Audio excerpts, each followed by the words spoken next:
only with a broad mind can we objectively view our thoughts and emotions. By Van Rens. We often wonder what to do about negativity or certain troubling emotions. In the spaciousness of meditation, you can view your thoughts and emotions with a totally unbiased attitude. This requires a broad mind and great wisdom. At this point, your attitude changes.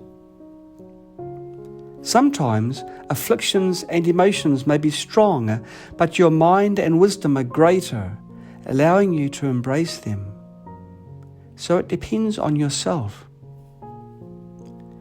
If your mind is really like an ocean, then you have nothing to fear, even in great storms. But if you are just a small boat, then you will be afraid. When storms come, you will be terrified. How big is your mind? Is it like a boat or like the ocean? This needs wisdom. When your wisdom arises, your attitude will be different. When your attitude changes, then the whole atmosphere of your mind changes. Your attitude is determined by your understanding and view. When you have the right view, you naturally have the right attitude. With this right attitude, the whole atmosphere of your mind changes. Even the very nature of your thoughts and emotions changes. When you become more agreeable, then they do. Don't worry or fear your thoughts and emotions, like an old wise man watching a child play. This attitude is different. If you have no difficulty with them, they will have no difficulty with you either. So whatever thoughts and emotions arise, allow them to arise and settle like the waves in the ocean. Whatever you find yourself thinking, let that thought rise and settle. Of course, beginners can use this method to deal with subtle thoughts and emotions. However, this doesn't work for strong greed and anger, which are like tsunami. If you don't quickly escape or find a way to deal with it, the waves will swallow you or even kill you.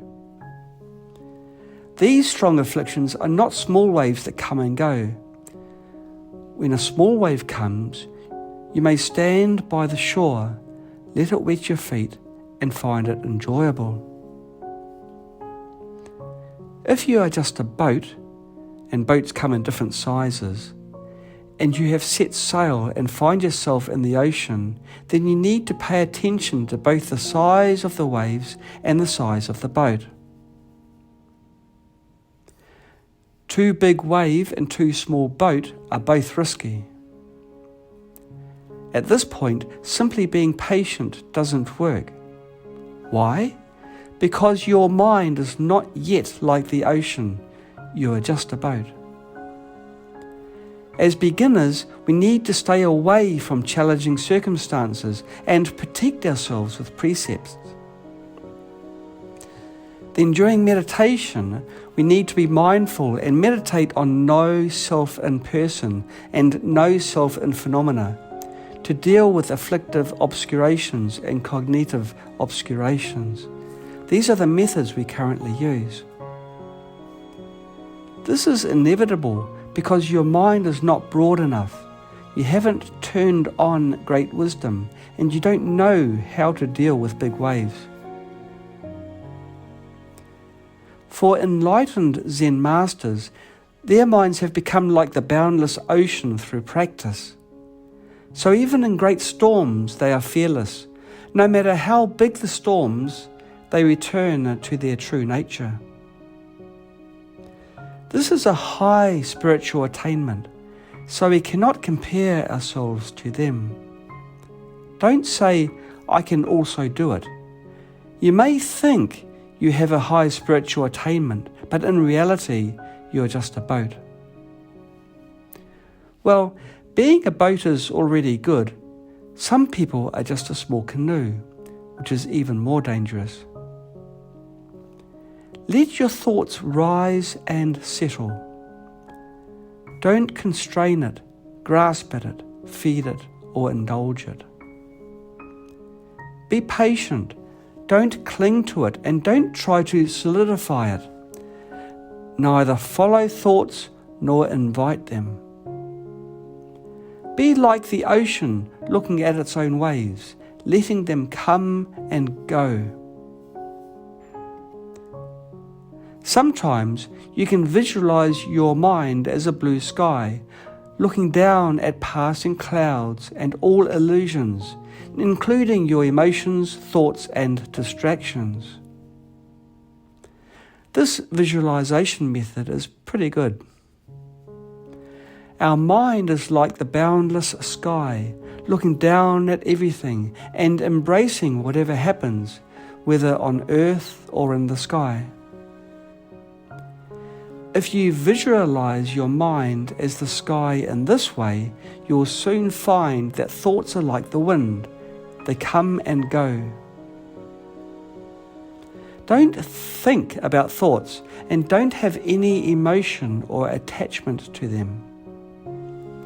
Instead, allow them to flow through the mind while keeping your mind free of afterthoughts.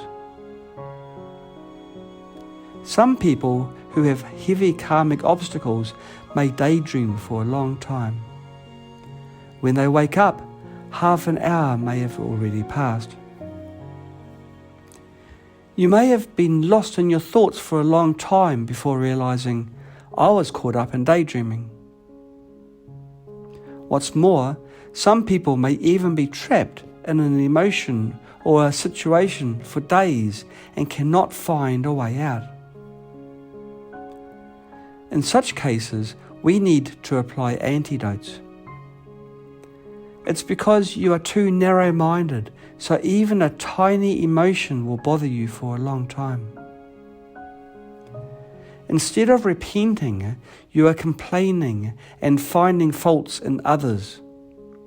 Your karmic obstacles are so heavy. How can you progress in spiritual practice? So, being patient doesn't work for you.